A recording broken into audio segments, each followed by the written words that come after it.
Bonjour, c'est Ursule encore.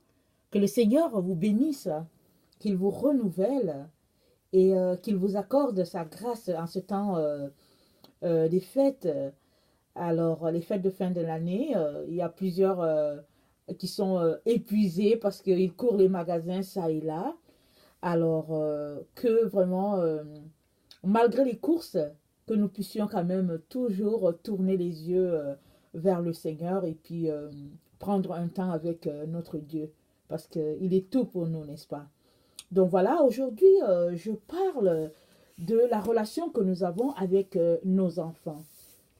Alors, c'est une relation assez délicate parce que le Seigneur nous a placés comme des parents au-dessus de ces enfants-là. Mais à partir d'un certain âge, ces enfants-là, ils peuvent euh, être nos confidents. Alors, quand ils sont petits, on a un type de relation avec eux. Quand ils deviennent des jeunes adultes, on a un autre type de relation avec eux. Et puis bon, une fois dans l'âge mûr, très souvent, ces enfants, ils deviennent vraiment soit nos collaborateurs, soit au fait, ils s'éloignent à tout jamais de nous. Alors, il est important hein, vraiment de s'arrêter sur notre rôle en tant que parents et de voir vraiment ce que Dieu a à dire sur ce rôle-là qu'il nous a confié. Alors, c'est quoi éduquer un enfant? Éduquer un enfant, c'est évidemment de pouvoir lui montrer le chemin à suivre. C'est de pouvoir le reprendre quand il n'est pas en train de faire la bonne chose. Et c'est de pouvoir l'encourager dans ses apprentissages. Et c'est de lui donner aussi l'amour. Hein, à la base de tout cela, c'est de lui donner l'amour. Éduquer, c'est de regarder les qualités de l'enfant, ses talents, et puis de pouvoir l'orienter dans une direction où l'enfant pourra être épanoui. Donc voilà, c'est ça que moi j'entends par éduquer. Alors, la Bible nous dit que, en tout cas ça c'est beaucoup dans les proverbes, que si tu aimes ton enfant, tu ne devrais pas éloigner de lui la chicotte. Alors, il y a des enfants qui ont été chicotés toute leur vie au nom de la discipline. Et il y a d'autres aussi qui n'ont jamais été chicotés et qui sont pourtant disciplinés. Et il y a d'autres aussi qui n'ont jamais été chicotés et qui ne sont pas du tout disciplinés. Donc voilà, alors on a les enfants qui ont été chicotés toute leur vie, qui sont disciplinés. Il y a d'autres qui n'ont pas été chicotés, qui sont disciplinés.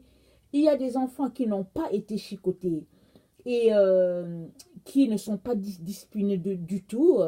Et il y a d'autres enfants qui ont été chicotés et malheureusement qui ne sont pas disciplinés non plus. Alors tout cela pour dire que, au fait, il n'y a pas une règle en tant que telle qui fait que un enfant peut être discipliné ou pas, à part la règle de l'amour. Parce que la seule règle qui existe pour quiconque est appelé à éduquer les enfants, c'est l'amour. Si à la base il y a de l'amour, malgré la correction que tu vas donner, l'enfant va savoir que c'est parce que tu l'aimes que tu lui donnes cette correction-là. Alors, c'est quoi la chicotte? C'est quoi la chicotte? Alors, dans le dictionnaire, c'est dit que c'est une baguette utilisée pour frapper. Donc voilà, il y a des parents donc qui utilisent des objets pour punir leurs enfants. Alors, ils veulent ramener l'enfant sur le droit chemin. Et il y a d'autres qui te diront que, au fait, c'est ça qui est écrit dans la Bible, ou bien c'est ça qui est écrit dans le Coran. Alors, je le fais en fonction de l'écriture. Il y a d'autres qui diront qu'on m'a chicoté. Et puis, je pense aussi qu'il me revient de chicoter l'enfant. Et donc, voilà, pour le ramener sur le droit chemin. Mais j'aimerais vraiment qu'on ait un autre regard. Regardez, Jésus a dit que si ton œil est pour toi une occasion de chute, il faut l'arracher. Mieux arriver dans le ciel borgne que de ne pas du tout y arriver avec tes deux yeux. Ou bien il a dit que si ton bras est une occasion de chute pour toi, coupe ton bras, c'est mieux d'arriver dans le ciel manchot que de ne pas y aller du tout. Et malheureusement, il y a plusieurs personnes, il y a certaines personnes issues peut-être de certaines sectes qui se sont levées, qui ont coupé leurs bras, qui ont enlevé l'œil parce qu'ils disent que Jésus l'a dit. Et puis bon, quand on regarde l'écriture dans sa profondeur, au fait, Jésus était en train de parler d'autre chose. Il était en train de dire, par exemple, que bon, si ton bras droit, le bras droit, c'est souvent, notre bras droit, c'est souvent la personne de confiance. Jésus était en train de dire qu'au fait, si tu es avec quelqu'un que tu prends comme ton bras droit, et puis si cette personne-là te conduit dans l'horreur, c'est mieux de couper ta relation et puis bon, de prendre, d'aller tout simplement sur ton chemin et puis de le laisser tranquille parce que cette personne-là va te conduire en enfer. Donc Jésus est en train de dire ça. Alors, si nous jetons un regard sur ce que Salomon disait vraiment à travers les proverbes en disant que quel est le père qui aime son enfant et puis qui ne le chicote pas, Salomon était en train de dire que Salomon était en train de parler de punition. L'esprit derrière, c'est l'esprit de punition. Parce qu'au fait, la Bible dit que quel est le père qui aime son enfant et qui ne le châtie pas. Ça, c'est quand Dieu parle de sa relation avec nous, ses enfants, il nous dit que quel est le père qui ne châtie pas l'enfant qu'il aime. Or, nous savons très bien que Dieu n'a jamais pris la chicotte pour nous chicoter. Hein. Il n'a jamais pris un objet contondant pour nous frapper avec. Mais il nous fait passer par des situations qui font que souvent on apprend très bien la leçon qu'il veut nous enseigner. Alors, avant vraiment de se mettre à prendre un objet pour frapper un enfant, il est très important de s'arrêter et puis de se demander si vraiment c'est nécessaire. Si c'est vraiment nécessaire, parce que comme je vous l'ai déjà dit dans plusieurs de mes vidéos, moi j'ai 8 enfants et je n'ai jamais pensé que prendre un objet pour frapper un des enfants, c'est une bonne chose. Parce que, au fait, je crois tout simplement qu'il y a il y a beaucoup d'autres punitions qui peuvent mieux rapporter que, par exemple, de prendre un objet et puis de frapper l'enfant. Et puis, bon, moi, par exemple, quand les enfants font quelque chose, si l'enfant, par exemple, a été violent envers son petit frère ou sa petite soeur, j'envoie l'enfant copier. Je lui fais copier, je ne serai plus violent envers mon frère, et puis ça dépend de l'âge. Alors, suppose que l'enfant a 7 ans, et puis tu lui fais copier 20 fois, je ne serai plus violent envers mon frère. Je peux te dire que pour un enfant de 7 ans, copier 20 fois, c'est beaucoup. Non seulement l'enfant va apprendre, il va enregistrer dans sa mémoire qu'il ne faut plus jamais qu'il le fasse, mais les enfants, ils n'aiment pas s'asseoir sur place et puis écrire. Alors, quand il va se mettre là à écrire alors que les autres sont en train de jouer, alors l'enfant ne va pas aimer ça et puis la prochaine fois, il ne va plus le faire. Ou bien si l'enfant aime une émission de télévision en particulier et qu'il a fait une bêtise, ben, il suffit juste de le priver de cette émission-là. Et vraiment, ça va faire beaucoup mal à l'enfant. Et l'enfant va comprendre demain que non, il ne faut pas que je fasse ça parce que papa et maman vont me priver de mes émissions préférées. Et, ou bien tu peux envoyer l'enfant dans la chambre pendant que les autres sont en train de se taper un bon temps devant la télévision. Alors l'enfant, il se retrouve dans sa chambre peut-être pour 15 minutes, pour 20 minutes, dépendamment de l'âge. Et l'enfant, il n'aime pas ça. Il n'aime pas ça et quand il sort de là, il va venir te demander maman pardon, papa pardon. Et parce qu'au fait, l'idée tout simplement de punition fait que déjà l'enfant, il est tout petit dans ses petites bottes. Alors il est vraiment, il est vraiment important que nous puissions nous arrêter et vraiment nous demander si la punition qu'on veut donner à l'enfant, elle est nécessaire ou pas. Et moi, j'ai appris de mes parents que avant de donner une punition à un enfant, il faut t'assurer que toi-même, euh, tu as réglé ton problème d'émotion. Parce que souvent, on est fâché contre l'enfant et on donne la punition à l'enfant parce qu'on est fâché. Justement, on ne devait pas punir un enfant parce qu'on est fâché. On devrait laisser aller notre colère, on devait laisser passer la colère. Et une fois que la colère est passée, alors on devrait s'arrêter pour se demander si la punition qu'on veut donner à l'enfant, c'est une punition vraiment méritée. Si la punition est trop pour lui, ou si elle est moindre, ou ou est-ce que ça nécessite vraiment une punition? Ou bien est-ce que c'est juste tout simplement important que tu appelles l'enfant et que tu te mettes à lui parler dans l'amour tranquillement, et là, tu auras plus gagné le cœur de l'enfant que si tu te mettais à frapper l'enfant et puis et pour après lui dire que Jésus a dit de te frapper, alors je te frappe. Ou bien la Bible dit qu'il faut punir l'enfant avec la chicotte et puis alors je le fais. Alors moi je pense vraiment que euh, on est appelé en tant que parents à marcher dans l'amour. Et parce que qu'est-ce qui me fait dire que ce que la Bible disait était beaucoup plus que ce que les gens traduisent littéralement en disant que bon, c'est la chicotte, c'est la chicotte, c'est le fait que Jésus a dit, laissez venir à moi les petits-enfants et ne les empêchez pas parce que le royaume des cieux est pour tout cela qui leur ressemble. Alors, Jésus, qui est tant amour, euh, je pense que il ne laisserait pas passer un enfant en train de se faire chicoter. Jésus allait courir directement à son secours pour enlever l'enfant là des mains qui sont en train de le frapper. Ça, je suis convaincue de ça. Et donc, moi, je pense vraiment que il est important qu'on puisse s'examiner en tant que parents, qu'on puisse regarder au niveau de nos corrections, les corrections qu'on donne, euh, quelles sont celles qu'il faut qu'on enlève, qu'il faut sur lesquelles il faut qu'on mette une croix. Et puis, l'autre image aussi qui me restait de ma mère, c'est que, au fait, euh, il est important toujours de se demander si Jésus était là, est-ce qu'il approuverait ce que tu es en train de faire? Alors, si tu réponds que Jésus approuverait ce que tu es en train de faire, alors vas-y, continue. Mais si tu penses que Jésus n'approuverait pas, alors ça veut dire qu'il faut que tu changes ton mode de punition. Ce n'est pas une bonne chose.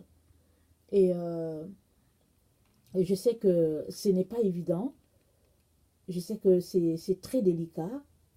Mais il est important que tu puisses donner une correction adéquate.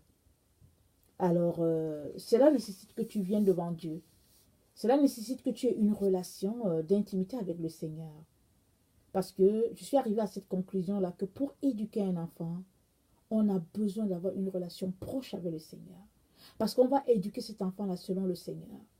On aura le fardeau du Seigneur dans notre cœur pour cet enfant-là. Or, si nous marchons sur la vanité de nos pensées, alors on va punir l'enfant au fait au-delà de de ce que l'enfant mérite vraiment. Et souvent, on va punir l'enfant parce qu'on est fâché, parce qu'on n'est plus dans l'esprit, mais on est dans la chair. Évidemment, quand tu agis dans la chair, au fait, tu peux vraiment déborder du cadre que Jésus te donne. Et là, finalement, tu passes carrément de l'autre côté.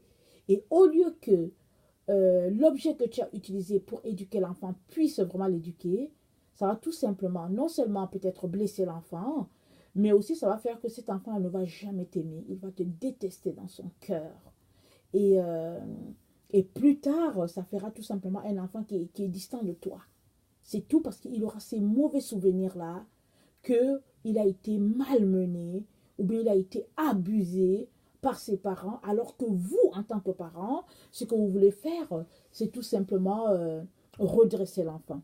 Moi, je pense que euh, il y a beaucoup d'autres punitions, vraiment, qui peuvent autant faire le travail, ou bien mieux faire le travail même que la chicotte.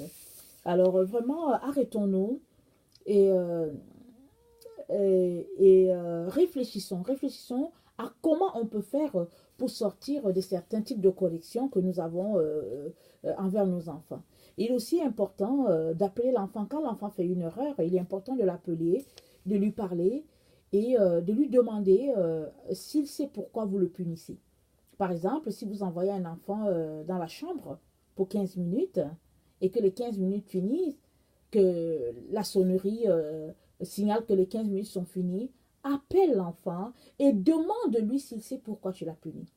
S'il dit qu'il ne sait pas, alors là, c'est grave, il faut le lui expliquer quand même. Mais s'il dit qu'il sait pourquoi tu l'as puni, demande-lui encore de te répéter la raison pour laquelle il a été puni.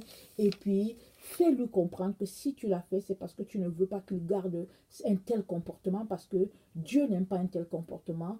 Et tu as voulu tout simplement le ramener sur le droit chemin. Alors, je pense que c'est important que l'enfant sache que tu l'aimes et que, au fait, chaque acte que tu poses, c'est pour son bien plutôt. Et l'autre l'autre chose qu'il est important de savoir, parce que vous voulez que cet enfant-là soit éduqué pour toute sa vie et qu'il puisse aussi éduquer vos petits-enfants. C'est ça que vous voulez. Alors à partir de ce moment-là, vous ne vous mettez pas au fait à agir comme si demain n'existe pas. Parce que cet enfant-là, n'oubliez pas que c'est un enfant aujourd'hui, mais demain il sera un adulte. Alors quel est le type de relation que vous aurez? Est-ce que l'enfant pourra s'asseoir avec toi en tant que papa ou maman pour dire papa et maman, voilà, voilà ce que je suis en train de faire et quelle est ton opinion? Ou bien est-ce que l'enfant là va juste dire papa et maman, ça ne vaut pas la peine que je m'asseye avec eux parce qu'ils m'ont trop fait mal quand j'étais petit et à l'heure où je suis, au temps où je suis maintenant, je ne veux rien savoir d'eux. Et ça serait vraiment dommage. Ça veut dire que cet enfant-là n'a jamais accepté les punitions que vous lui avez données. Et ça veut aussi dire que cet enfant-là n'a jamais compris les punitions que vous lui avez données. Donc, il est vraiment important qu'en tant que parent, on puisse s'arrêter et s'assurer que cette punition-là que nous donnons, elle est correcte et que Jésus, s'il était là, il ferait la même chose. Donc voilà, dans Matthieu 18, le verset 10, ça dit que l'ange des enfants voit continuellement la face du Père à leur propos. Chaque ange voit la face du Père en ce qui concerne l'enfant. Autant vous êtes des adultes, mais l'ange qui vous a assigné, qui vous a été assigné étant petit, c'est le même ange qui est avec vous. Peut-être qu'il y en a un, peut-être qu'il y a plusieurs. Mais cet ange-là, quand vous étiez petit, il voyait continuellement la face du Père. Quand vous avez des punitions, quand vous êtes repris, quand vous avez été repris. Alors n'oubliez pas, aujourd'hui que vous êtes parents, il est important que vous vous souveniez que l'ange, votre ange, est là, voyant continuellement la face du Père.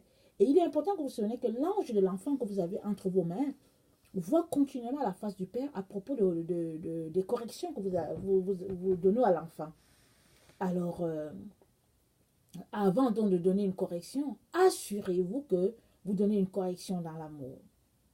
Et puis, l'autre élément qu'il est important de considérer aussi, c'est que les enfants que nous avons sont un prêt.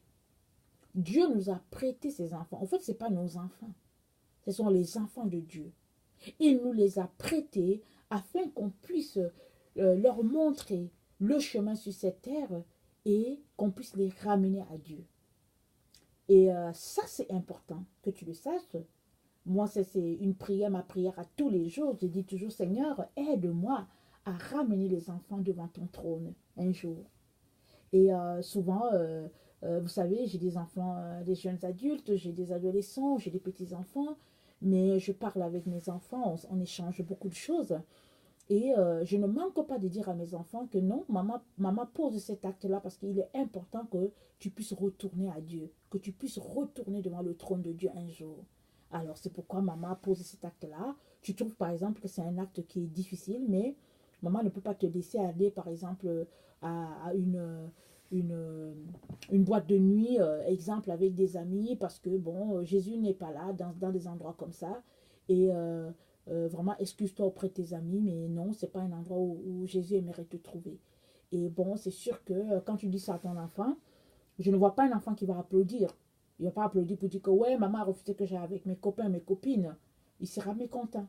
Mais si tu appelles l'enfant et que tu lui fais comprendre que, au fait, tu es vraiment triste du fait qu'il n'est pas avec ses amis, mais que tu ne peux pas céder à sa demande parce que Jésus n'aimerait pas ça, l'enfant va comprendre parce que là, il finit par comprendre qu'il ne s'agit pas de maman ou papa, mais il s'agit plutôt de mon amour pour Dieu le Père. Alors, il est important que je puisse obéir à ce que Dieu me demande de faire pour le moment. Et pour le moment, c'est que Dieu me demande de ne pas aller, par exemple, en boîte de nuit avec mes amis.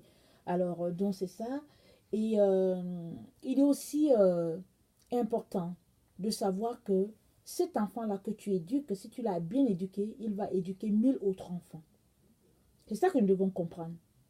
Si tu passes ta vie à frapper ton enfant, non seulement l'enfant, il aura une mauvaise estime de soi-même, non seulement l'enfant va se détester lui-même, mais quand il aura des enfants, il va aussi les maltraiter. Et après avoir fait tout cela, il aura de la difficulté à fonctionner dans la vie. Parce que je vous dis, c'est comme un cycle vicieux.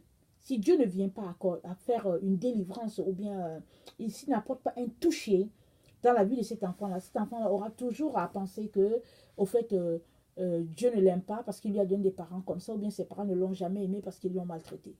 Alors que dans le fond, le parent qui agit comme ça, soit il agit comme ça parce que ses parents agissent comme ça envers lui, soit il agit comme ça parce que pour lui, au fait, c'est comme ça, un enfant, c'est fait pour être frappé et il faut le frapper. Alors, vraiment pour vous dire que euh, ce n'est pas évident, l'éducation des enfants, mais c'est quelque chose de très riche si on éduque nos enfants avec Jésus. Jésus ne devrait pas être exclu de notre vie de famille. Et quand Jésus est dans la famille, c'est la paix, c'est la joie, c'est le bonheur. Et cela devrait se refléter dans notre relation avec nos enfants. Et il est aussi important, je pense que j'ai dit déjà dans une des vidéos, qu'il est important qu'on soit une personne unique. Pas une double personne, mais une personne unique. Alors n'oublie pas que tu es un parent pour l'enfant. Tu es soit son père, soit sa mère. Alors imagine-toi en train de frapper cet enfant-là, vraiment, et puis de lui faire mal. Comment veux-tu que l'enfant te voie demain? Est-ce que l'enfant va être capable de t'aimer? Ou bien l'enfant sera terrorisé à ta vue? Ou bien l'enfant va tout simplement te supporter? Et puis il va prier dans son cœur en disant que Seigneur, fais tout simplement que je sorte d'ici. Ou bien Seigneur, si tu ne me sors pas de cette maison, moi je vais y sortir de gré ou de force à ma manière. Alors il est vraiment, vraiment important qu'on puisse s'examiner, qu'on puisse se demander si ce que nous faisons, Dieu cautionne cela. Alors, il y a 12 ans, au fait, j'ai vécu une expérience assez spéciale avec le Seigneur qui a marqué toute ma vie, je veux dire à partir de 12 ans, qui a marqué toute ma vie et qui l'a marqué dans le bon sens. Bon, c'est vrai que j'ai grandi avec des parents qui ne nous ont pas violentés, des parents vraiment très corrects, qui nous ont éduqués plus avec le pouvoir de la langue. Ils nous ont appelés, ils nous ont parlé. Et bon, ma mère était une enseignante, je ne sais pas si ça avait quelque chose à voir, mais même mon père qui n'était pas dans l'enseignement, lui aussi, il aimait beaucoup nous parler, il nous appelait, je ne sais pas si c'était une fois tous les 3 mois, une fois tous les 4 mois. Il s'asseyait avec nous et il nous parlait. Il nous donnait des bons conseils. Il nous disait, par exemple, pourquoi c'était important qu'on choisisse nos amis. Il nous disait, par exemple, pourquoi c'était important qu'on ne puisse pas passer notre vie à flirter avec, par exemple, les garçons, parce que mon père avait 4 filles. Alors, il nous disait que, bon, si tu passes le temps à flirter avec le garçon, exemple, le garçon, lui, cherche son expérience, et à la fin, tu vas te retrouver avec un ventre ballonné, mais lui, il va continuer sa vie, et puis toi, avec un bébé en main, tu ne pourras pas avancer. Ce sera compliqué pour toi, des exemples comme ça. Il nous disait pourquoi c'était important d'être propre, pourquoi c'était... Et ça dit que mon père nous parlait vraiment constamment, nous donnait des bons conseils, et ça nous a donné une directive dans la vie. Et... et bon, je sais que j'avais déjà dit mes parents avaient une relation avec le Seigneur, et ce qui fait que ils nous éduquaient selon le Seigneur, pas avec une grande pression, mais vraiment, ils nous éduquaient de telle manière que on était libre. Ils nous permettaient, au fait, d'aller voir nos amis, mais dans un temps délimité, pardon. Parce qu'un enfant, tu ne le laisses pas comme ça. Tu ne lui dis pas que, ok, papa, l'enfant vient te voir, papa, maman, je vais aller voir mon ami, et puis il vient te parler à 13h. Tu lui dis, ok, vas-y, tu ne lui dis pas à quel moment il va revenir.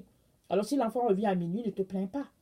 Mais un enfant, quand il vient te voir pour dire, papa, au fait, j'aimerais aller voir mon ami, alors tu lui dis, c'est à quel jour, quel moment, il t'explique c'est quoi, tu lui dis, ok, tu vas y aller de 15h à 18h.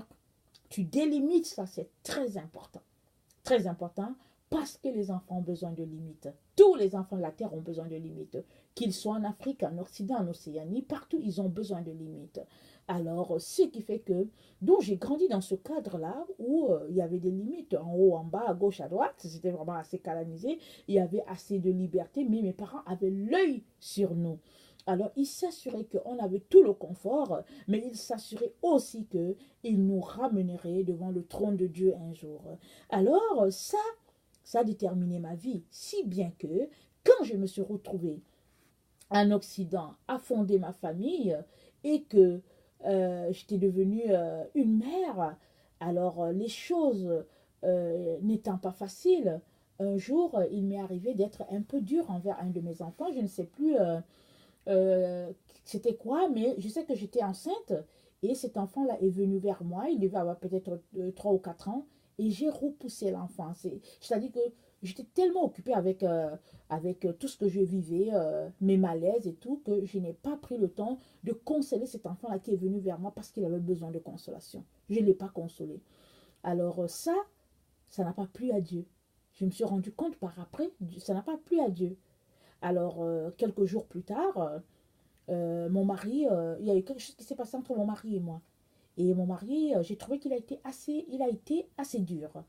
Alors, je suis venue devant Dieu, vraiment dans les pleurs, lui parler de mon mari. Vraiment lui dire vraiment combien j'étais déçue qu'il se soit comporté comme ça. Euh, alors, le Seigneur m'a répondu. Il m'a dit, et toi, comment est-ce que tu t'es comporté envers ton fils la fois dernière? Ah, ça, c'était le coup de poignard de ma vie. Je ne m'attendais pas à ce que Dieu me parle comme ça. Il m'a parlé comme s'il était assis en face de moi. Il m'a parlé, il m'a répondu du tic au tac. J'étais tellement, alors, honteuse de m'être comportée comme ça envers mon enfant qui avait peut-être 3 ou 4 ans, qui avait besoin de moi. J'étais choquée du fait que Dieu avait pris note et je comprenais à ce moment-là que ce que j'avais fait, c'était pas bien. Parce que je pense même que à un moment donné, j'ai ressenti que ce n'était pas correct, mais je n'ai rien fait pour aller chercher l'enfant, pour l'amener vers moi, pour le consoler. Et quand le Seigneur m'a repris, j'ai demandé pardon au Seigneur. Et l'enfant étant petit, je ne sais plus si j'avais demandé pardon à l'enfant, je ne me rappelle pas, parce que je ne sais pas si l'enfant allait se souvenir. Mais toujours est-il que j'ai décidé ce jour-là que je n'allais plus me préoccuper du comportement de mon mari envers moi, en ce qui concerne ses émotions à lui, mais j'allais me préoccuper de mes émotions à moi vis-à-vis de mes enfants. Parce que non seulement je suis la mère porteuse, non seulement je suis la mère nourricière, mais je suis aussi une consolatrice pour les enfants, je suis une doudou pour les enfants, je suis une peluche pour les enfants. C'est-à-dire que quand ils ont besoin d'aide, de consolation, ce n'est pas vers le Père qu'ils vont se tourner d'abord, c'est vers moi qu'ils vont se tourner d'abord. Alors si je les repousse, vers qui iront-ils? Vers qui iront-ils? Et j'ai compris que c'était important que émotivement je sois assise pour pouvoir avoir les bras pour accueillir les enfants quand ils viendraient dans la détresse. Alors, que je sois enceinte ou pas, que je passe mon temps à vomir à cause de mes grossesses ou pas, ce n'était pas ça le plus important pour Dieu. Ce qui était le plus important pour Dieu, c'est que quand l'enfant venait vers moi, il fallait que j'aie les bras ouverts pour accueillir cet enfant, pour lui parler des paroles d'amour aux oreilles et lui dire que maman t'aime, papa t'aime, et puis vraiment de le rassurer. Cette leçon-là, je l'ai appris alors pour toute ma vie. Toute ma vie. À partir de ce moment-là, j'ai compris que j'étais un peu trop dure envers les enfants. Alors, il était important que je sois une mère pour les enfants. Pas, par exemple, une maîtresse. Pas, par exemple, une institutrice. Parce que vous convenez avec moi que une mère, elle est différente de l'institutrice. Non pas que l'institutrice est dure, mais l'institutrice, elle est là pour apporter des enseignements et puis apporter des règles. Et puis, elle n'a pas toujours cette occasion-là d'apporter la consolation nécessaire à l'enfant. Alors, il faut que l'enfant puisse avoir cette consolation auprès de sa mère. Alors, il est important que chaque parent essaye de voir si pour son enfant, il est un bourreau ou bien s'il est tout simplement un consolateur. Ça, c'est très important. Parce que nos enfants sont non seulement la prunelle de notre œil, parce que c'est comme ça qu'on devrait les prendre, mais ils sont aussi la prunelle de l'œil de l'Éternel. Nos enfants sont un cadeau de l'Éternel pour nous. Alors, comment est-ce que nous les traitons? Comment est-ce que nous créons de la place dans notre cœur pour eux? Et comment est-ce que les enfants se sentent rassurés? Est-ce que l'enfant, par exemple, c'est que si je vais vers maman ou bien si je vais vers papa, je serai reçu, ou bien l'enfant se dit seulement que oh, mais ça ne vaut pas la peine d'aller là-bas? Est-ce que c'est comme ça que vous pensez que vos enfants vous prennent? Parce qu'il est important de s'arrêter et puis de réfléchir à cette question-là.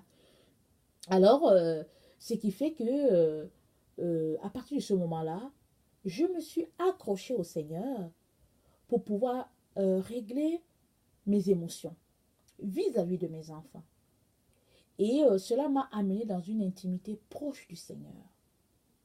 Si bien que, s'il arrive que je suis déçue, par exemple, d'un comportement quelconque de mon mari, ce n'est pas vers mon mari que je vais aller.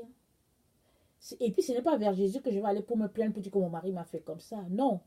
J'ai appris à aller vers Jésus pour me jeter dans ses bras et pour que lui-même puisse me consoler.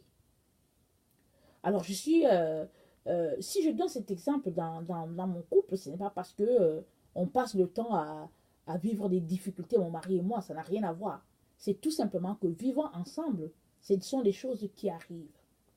Ce sont des choses qui arrivent qu'à un moment donné, on est tout simplement blessé par le comportement de notre mari ou de notre femme, même si l'autre ne sait pas.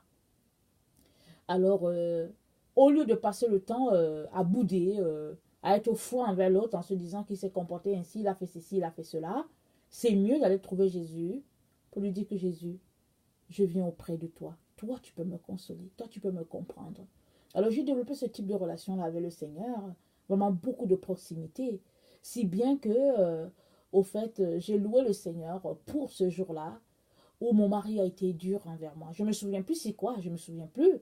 Mais je sais tout simplement que ça m'a conduit vers le trône. Et ça a permis au Seigneur de pointer quelque chose dans ma vie que le Seigneur n'aimait pas.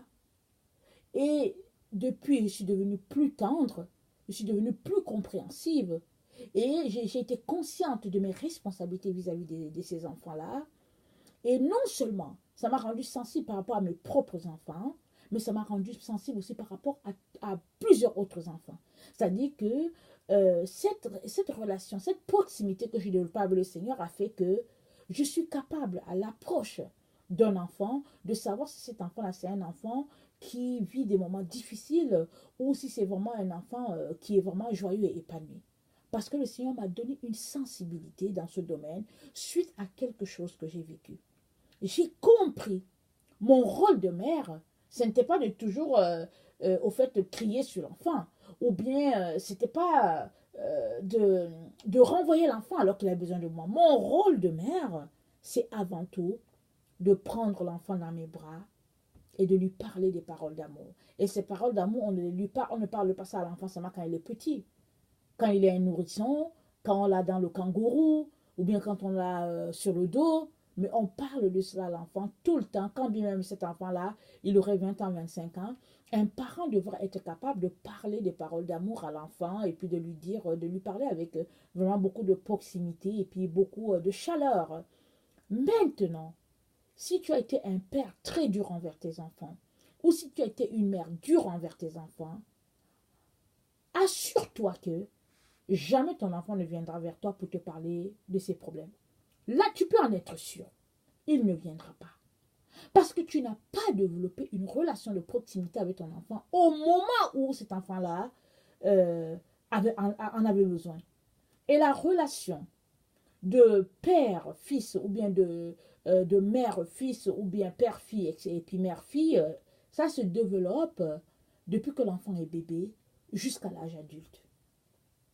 Il est important qu'en tant que parent, on puisse prendre conscience de cela. C'est très important. Si tu n'as pas développé cette relation-là, ne sois pas surpris qu'un jour, ton enfant a 25 ans et puis ton enfant te dise « Papa, non, ça ne vaut pas la peine. Maman, ça ne vaut pas la peine. » Ou bien l'enfant dise « Non, je m'en vais d'ici, je ne veux plus rien savoir de toi. » C'est important. Alors, donc vraiment, arrêtons-nous en tant que parents et essayons de regarder dans notre vie, qu'est-ce que nous faisons qui est vraiment déplacé pour des rôles de parents et comment nous pouvons faire pour corriger cela. Comment pouvons-nous le faire? Oui, si les enfants sont un peu grands, ça peut être difficile, mais avec la prière, c'est possible. Et l'enfant va voir que, ah, on dirait que papa a changé, on dirait que maman a changé, et puis ce sera plus chaleureux.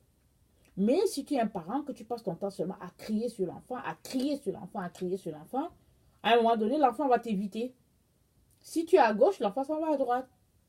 Si tu es à l'étage, l'enfant va aller au sous-sol. Et si tu es en avant de la maison, il va aller en arrière. Il va juste dire, oh non, ça ne vaut pas la peine. Alors ne soyons pas des parents dont les enfants se dégoûtent. Ne soyons pas ce type de parents-là. Sont les parents aimables. Des parents qui sont tels que l'enfant dit que ah, j'ai tel problème, je vais parler à maman, elle va trouver une solution. Je vais parler à papa, il va trouver une solution.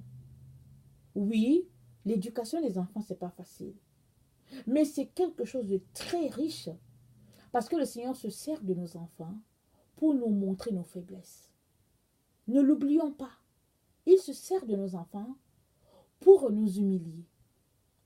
Il se sert de nos enfants pour nous montrer souvent le chemin.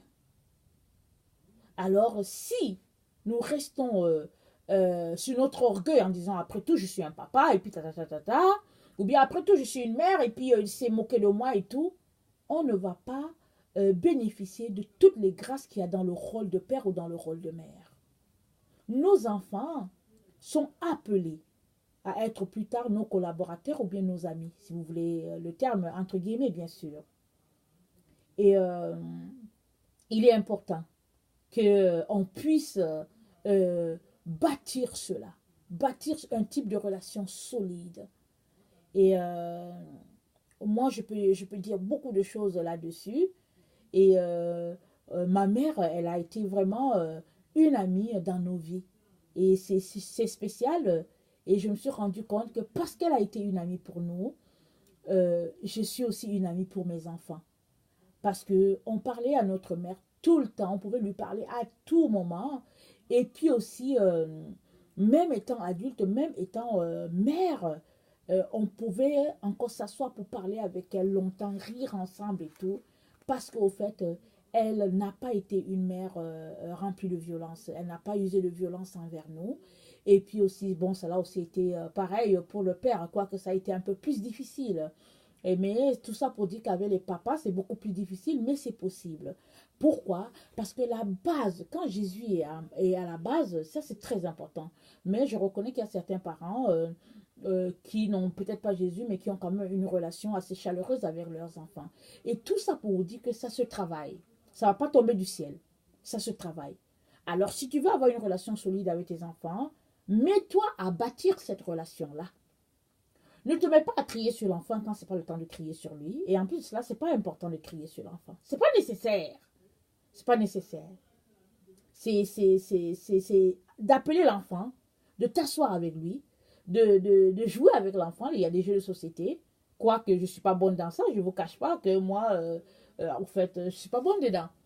Mais je parviens quand même, par-ci, par-là, à appeler mes enfants, qui sont un peu, bon, un peu des jeunes adultes aujourd'hui, ou bien des adolescents, je parviens à leur parler, à passer du temps avec eux. C'est important, très important. De telle sorte que quand je les reprends dans l'amour. Pourquoi?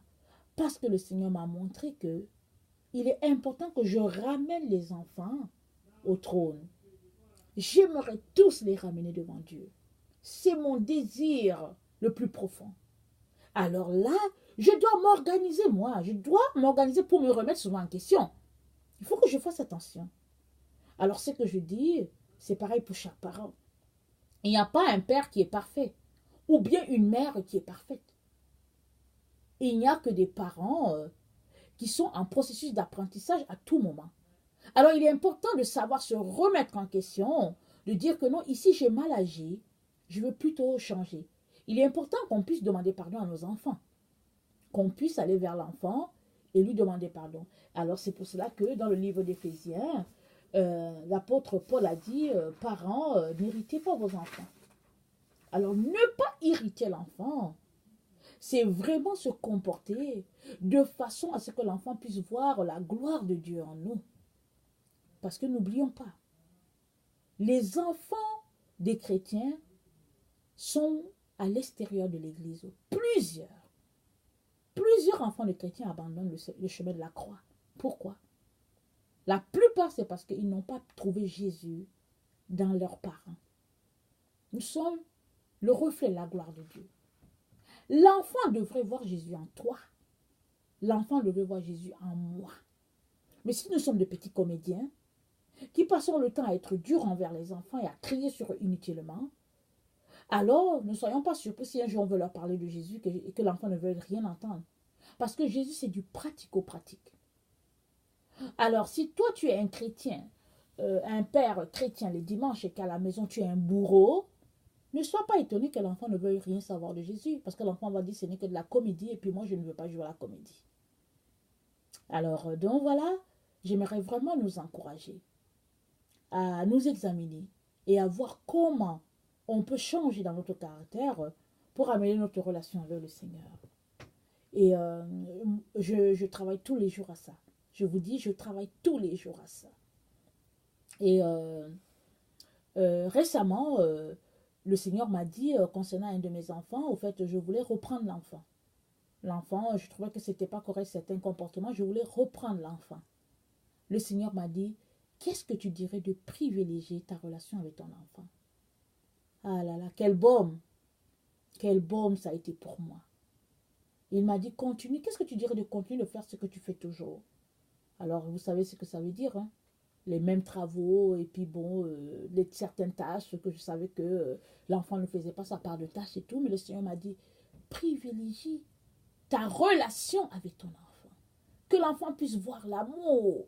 Ça, c'est important. J'ai dit, oh oui, papa, je veux faire ça. Je vais le faire, papa. Alors, bon, souvent, je suis là. J'ai besoin d'aide. N'oubliez pas, j'ai 10 personnes à la maison. Hein. J'ai besoin d'aide. Mais souvent, l'enfant vient s'asseoir à côté de moi. Au lieu de me dire, maman, est-ce que tu veux que je te donne un coup de main? L'enfant veut plutôt me parler de son émission sur sa tablette qu'il est en train de regarder. Ou bien il veut me montrer une émission sur son cellulaire qui est en train de se passer. Ou bien l'enfant veut me montrer une comédie et l'enfant veut que je rie avec lui.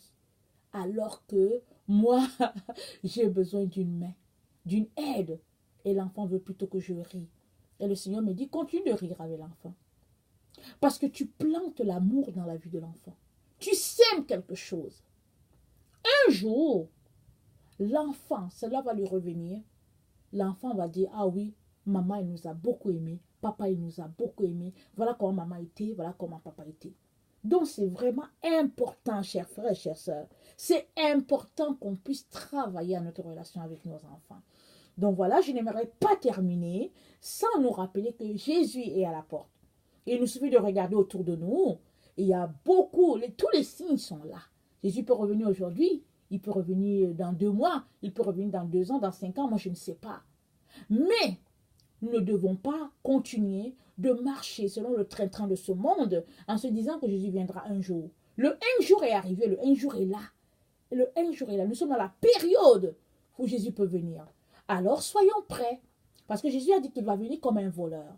Le voleur, quand il vient, il ne crie pas, il ne dit pas j'arrive tel jour. Non, non, non. Ah, il se pointe et puis voilà, c'est ça. Et le jour que Jésus va se pointer, ceux qui seront prêts partiront. Et ceux qui ne seront pas prêts resteront. Et il est important qu'on ne reste pas parce que ce sera vraiment des moments terribles.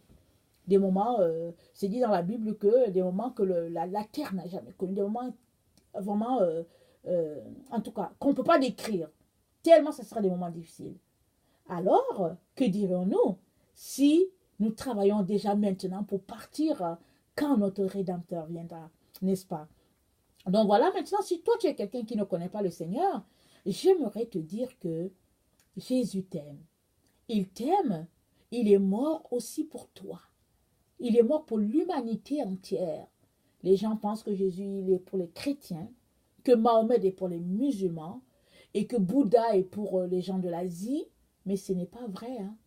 Jésus est mort pour tout le monde. Jésus, c'est le seul chemin. Si tu as Jésus, tu as la vie éternelle. Si tu n'as pas Jésus, ta place est en enfer.